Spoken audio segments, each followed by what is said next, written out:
Right breaking news చూస్తున్నాం. తెలంగాణలో జరిగిన పార్లమెంట్ ఎన్నికల్లో కాంగ్రెస్ మంచి ఫలితాలు సాధిస్తోంది. నల్గొండ, భువనగిరి, ఖమ్మంలో కాంగ్రెస్ అభ్యర్థులు దూసుకుపోతున్నారు. జహీరాబాద్ లో కాంగ్రెస్ విజయ కేతనం ఎగరవేసింది. కంటోన్మెంట్ ఉప ఎన్నికల్లోనూ కాంగ్రెస్ అభ్యర్థి గణేష్ విజయం సాధించారు.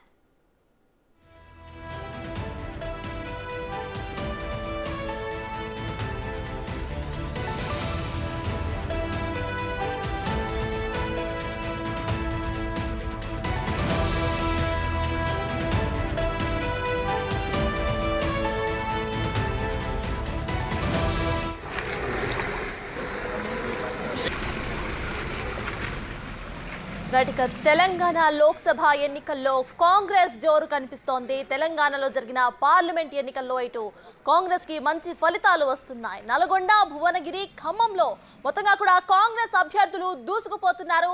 మెజారిటీతో ముందుకు వెళ్తున్నారు కాంగ్రెస్ అభ్యర్థులు. ఇటు జహీరాబాద్ లో కాంగ్రెస్ విజయ కేతనం ఎగరవేసింది. ముందుగా బీఆర్ఎస్ ఎక్కడైతే గెలిచిందో ఆ మొత్తం అన్ని సీట్లు కూడా ప్రెసిడెంట్ కాంగ్రెస్ కైవసం చేసుకుంటున్న రిజల్ట్స్ ని మనం చూస్తున్నాము. కంటోన్మెంట్ ఉప ఎన్నికల్లోనూ కాంగ్రెస్ అభ్యర్థి గణేష్ విజయం సాధించారు. మొత్తం మెజారిటీతో వీళ్ళందరూ కూడా విజయం సాధిస్తున్నారు. అయితే ఇటు తెలంగాణలో లోక్సభ ఎన్నికల్లోనూ కాంగ్రెస్ విజయ దుందుపితో ముందుకు సాగుతోంది.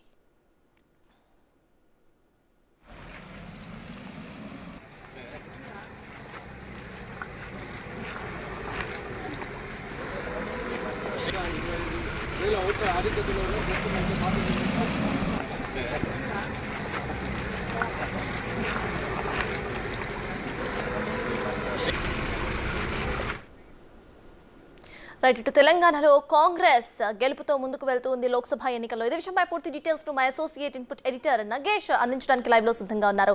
నగేష్, చెప్పండి, రిజల్ట్స్ ట్రెండ్స్ చూస్తుంటే ఇటు కాంగ్రెస్ మాత్రం ముందంజలో ఉందని చెప్పాలి. ఇటు ఈక్వల్ షేర్ వచ్చినా కూడా బీఆర్ఎస్ ఒకప్పుడు ఏవైతే సీట్లు ఉన్నాయో మాక్సిమం ఆ సీట్లన్నీ కూడా ఇటు కాంగ్రెస్ షేర్ చేసుకుంది. దీన్ని ఎలా చూడాలంటారు? మొన్నటి 10 ఏళ్ల వరకు కూడా తెలంగాణ రాష్ట్రంలో ప్రభుత్వాన్ని నడిపించిన పరిస్థితి, కానీ ఈరోజు మాత్రం వాళ్ళకి ఒక్క సీటు కూడా దక్కలేని పరిస్థితి మనం చూడవచ్చు. ఎందుకంటే ఒక మెదకు వస్తుందని చెప్పి మొదట భావించారు, కానీ ఆ మెదకు కూడా ప్రస్తుతం బీజేపీ ఆధిక్యం దిశగా దూసుకెళ్తున్న పరిస్థితి. ఇక ఓవరాల్గా చూస్తే కనుక తెలంగాణలో 17 పార్లమెంటు స్థానాలకి అలాగే కంటోన్మెంట్కు సంబంధించిన ఉప ఎన్నిక కూడా జరిగింది. కంటోన్మెంట్లో ఆల్రెడీ శ్రీ గణేష్ విజయం సాధించిన పరిస్థితిని మనం చూడవచ్చు. 30,000 పైచీలు కోట్లతో శ్రీ గణేష్ ఘన విజయం సాధించాడు. కానీ అక్కడ కూడా బీఆర్ఎస్ పార్టీ 3వ స్థానానికే పరిమితమైంది. అంటే తెలంగాణలో బీఆర్ఎస్ పార్టీకి సంబంధించి ప్రజలు విశ్వసించడం కావచ్చు, ప్రజలు బీఆర్ఎస్ పార్టీ ఉందా అన్న కోణాన్ని కూడా మర్చిపోయినట్టుగా మనకు అర్థమవుతోంది. నిన్న మొన్నటి వరకు ఒక ఎమ్మెల్సీ సీటు గెలిచిన తర్వాత వాళ్ళ నాయకులు రకరకాల వ్యాఖ్యానాలు చేశారు.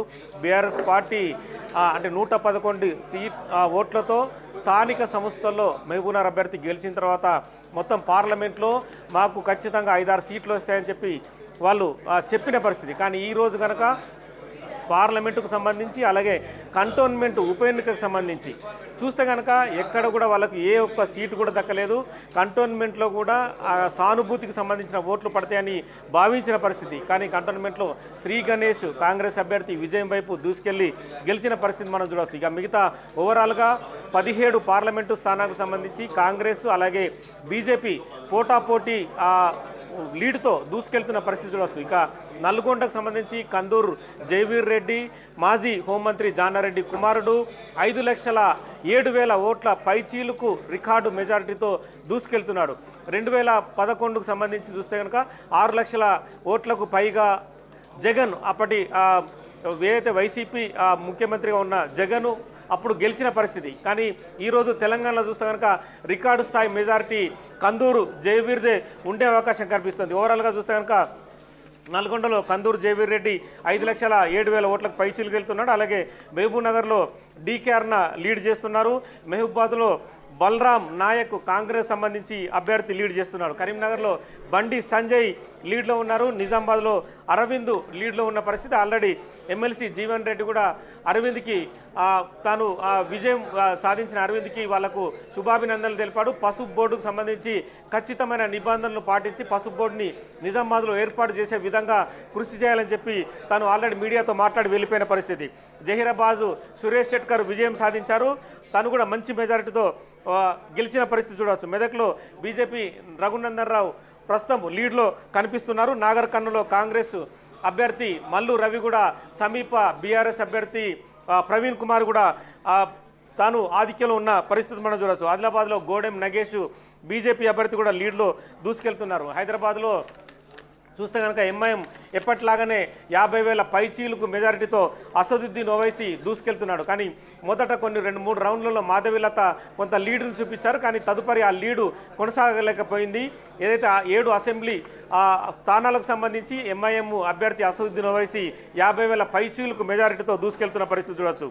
పెద్దపల్లి వివేక్ ఎమ్మెల్యే కుమారుడు వంశీకృష్ణ దూసుకెళ్తున్నాడు. గోమాస నగేష్ బీజేపీ అభ్యర్థి మీద లీడ్లో తను కొనసాగుతున్న పరిస్థితి. భువనగిరి సామల కిరణ్ కుమార్ రెడ్డి కూడా 1,00,000కు పైగా మెజారిటీతో తన విజయం వైపు దూసుకెళ్తున్నారు. చేవెళ్లలో బీజేపీ అభ్యర్థి కొండ విశ్వేశ్వరరెడ్డి ఆల్రెడీ గెలిచినట్టుగా భావించవచ్చు. రంజిత్ రెడ్డి కూడా కొండ విశ్వేశ్వరరెడ్డికి శుభాభినందనలు తెలుపుతూ తాను కౌంటింగ్ కేంద్రం నుంచి వెళ్ళిపోయారు. సికింద్రాబాద్లో కూడా బీజేపీ రాష్ట్ర అధ్యక్షుడు కిషన్ రెడ్డి లీడు దిశగా ముందుకెళ్తున్నారు.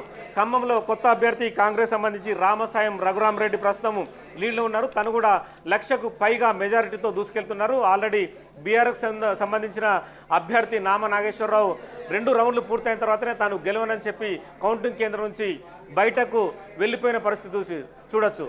అలాగే బీజేపీ తాండ్ర వినోద్రావుని కొత్త అభ్యర్థిని బీజేపీ నియమించింది. కానీ అక్కడ ఎటువంటి ప్రభావం చూపలేని పరిస్థితిని మనం చూడవచ్చు. ఓవరాల్గా 17 పార్లమెంటుకు సంబంధించి 8 కాంగ్రెస్ 8 బీజేపీ లీడ్లో ఉన్నాయి. ఆల్రెడీ కాంగ్రెస్ పార్టీ కంటోన్మెంట్కి సంబంధించిన ఎమ్మెల్యే విజయం సాధించి కాంగ్రెస్ తెలంగాణ రాష్ట్రంలో లీడ్ చేస్తున్నట్టుగా మనకు ఎన్నికల ఫలితాల సరళిని బట్టి అర్థమవుతుంది. అయితే నగేష్ ఇటు చూస్తే ప్రీవియస్గా ఒకసారి సీట్ కౌంట్ని మనం చూస్తే కాంగ్రెస్ 3 సీట్లతో ఉండింది. ఇంకా ఇటుగా బీజేపీ చూస్తే 4 సీట్స్. అయితే ఇది ఒక బిగ్ జంప్ అనే చెప్పుకోవచ్చా? ఇటు కాంగ్రెస్కి 8, బీజేపీకి 8, బీఆర్ఎస్ 0. దీని ఎలా చూడాలంటారు? ఖచ్చితంగా అంటే ఎన్నికల సరళి ఫలితాలను బట్టి ప్రజల మూడు మారినట్టుగా అర్థమవుతుంది.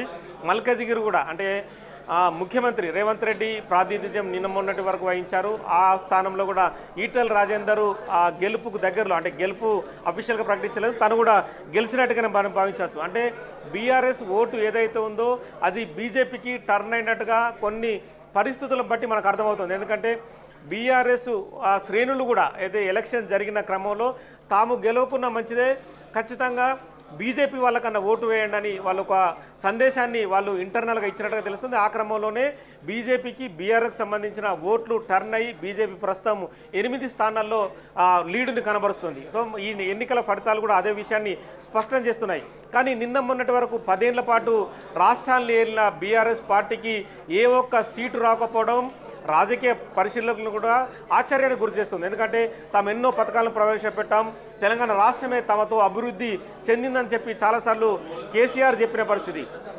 ఈ మధ్య ఒక ప్రెస్ మీట్లో కూడా కేసీఆర్ ప్రధానమంత్రి అభ్యర్థంలో మీరు ఉన్నారంటే కూడా ఎందుకున్నాను, ఎందుకు ఎవరు వదులుకుంటారు, నేను కూడా ప్రధానమంత్రిని అవుతాను, అవకాశం వస్తే వదులుకుంటానా అన్న మాటలను కూడా మనం ఇక్కడ గమనించాల్సిన పరిస్థితి కనిపిస్తుంది. మరి ఆ స్థాయిలో ఉన్న పార్టీ ఒక్కసారిగా కిందికి వెళ్ళిన పరిస్థితి. నిన్న మొన్నటి వరకు కూడా మాజీ మంత్రి కేటీఆర్ కూడా దాదాపుగా 5-6 స్థానాలు గెలుస్తాం, ఖచ్చితంగా లీడ్ చేస్తాం, పార్లమెంట్లో తాము కూడా ఒక శక్తిగా నిలబడతామన్నారు. కానీ ఎక్కడ కూడా ఓటర్ పైన బీఆర్ఎస్ పార్టీకి సంబంధించిన ప్రభావం కనిపించలేదు.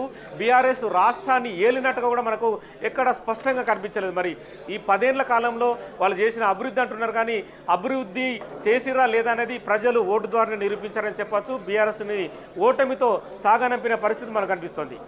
నగేష్, ఇంకో ఇంపార్టెంట్ 2 క్యాండిడేట్ లిస్ట్ చూసుకుంటే ఇటు అసదుద్దీన్ ఓవైసీ మరియు మాధవీలత, వీళ్ళిద్దరి మధ్య కూడా గట్టి పోటీనే ఉంది. మాధవీలతనే గెలుస్తారు అని అనుకున్న అసదుద్దీన్ ఓవైసీ ప్రెసెంట్ లీడ్లో కనిపిస్తున్నారు. సో ఈ ట్రెండ్ని ఎలా చూడాలంటారు? బీజేపీ అక్కడ ఓడిపోవడానికి మెయిన్ రీజన్స్ ఏమనుకోవచ్చు? బీజేపీ కొత్త అభ్యర్థిని నియమించడం అనేది కొంచెం మైనస్ కనిపిస్తుంది. అందులో రాజాసింగ్ లాంటి గోషమ్మాల్ ఎమ్మెల్యే కూడా మొదట మాధవీలతకు టికెట్ ఇస్తే హైదరాబాద్లో మొగోళ్ళ లేరా అన్న డైరెక్ట్ కామెంట్ని అక్కడ ప్రస్తావించాడు. ఆ ప్రభావం కూడా చాలా వరకు కనిపించిందని మనం ఖచ్చితంగా చెప్పవచ్చు. ఎందుకంటే రాజాసింగ్ అతను హిందూ కట్టర్ అని అతనికి పేరుంది. చాలా వరకు అక్కడ నియోజకవర్గాల్లో తను ఓటు బ్యాంకుని మరల్చే అవకాశం కనిపిస్తుంది. అంటే బీజేపీలో మాధవీలతకు సంబంధించి అంటే ప్రెసిడెంట్ కావచ్చు, మిగతా నేతలు కావచ్చు, అంటే ఎక్కడైతే ఆ ముస్లిం ఓట్లున్న ఆ ప్రభావిత ప్రాంతాల్లో ఎక్కువ శాతం ఏదైతే బీజేపీకి సంబంధించి ఆ మైనారిటీలని తాము ఆదుకుంటామన్న విషయాన్ని ఎక్కడ ఎక్స్పోజ్ చేయలేకపోయారు.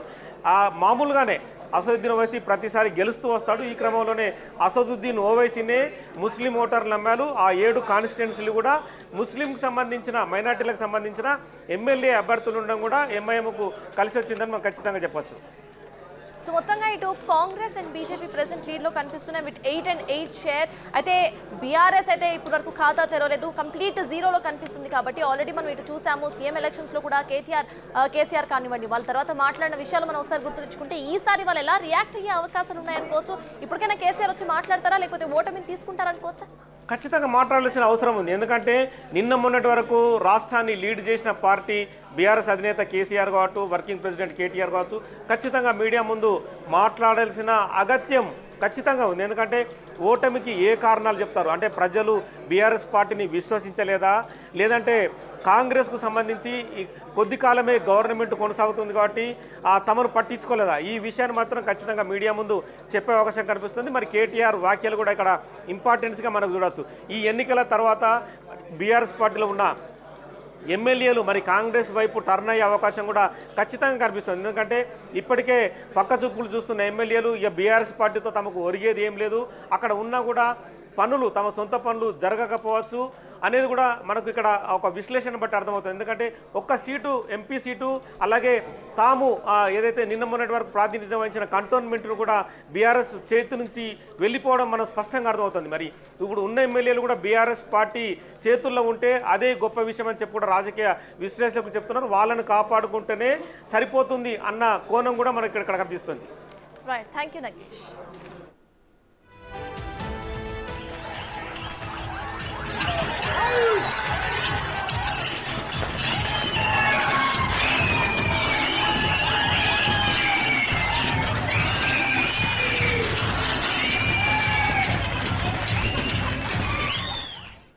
తెలంగాణ లోక్సభ అప్డేట్స్ ఎలా ఉంటే ఇటు ఏపీలో